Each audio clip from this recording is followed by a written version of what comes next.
যদি কোনো আল্লাহর বান্দা যখনই তার ঘর থেকে বের হয়, কোথাও রওনা দেয়, সে যদি একটা দোয়া পড়ে নেয়, দোয়াটা কি?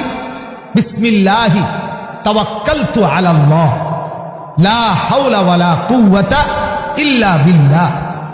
এই আল্লাহর উপরে তাওয়াক্কালতু, আল্লাহর উপরে তাওয়াক্কুল করে বের হলাম।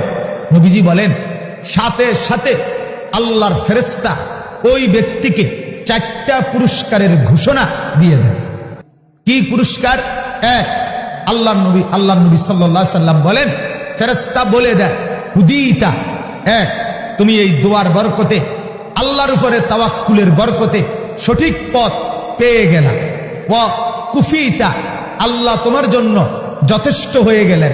ওয়া ওয়াকিতা, সমস্ত বিপদ থেকে বেঁচে গেলা। ওয়া তানাহা আনহু শাইতান, শয়তান দূরে সরে গেল।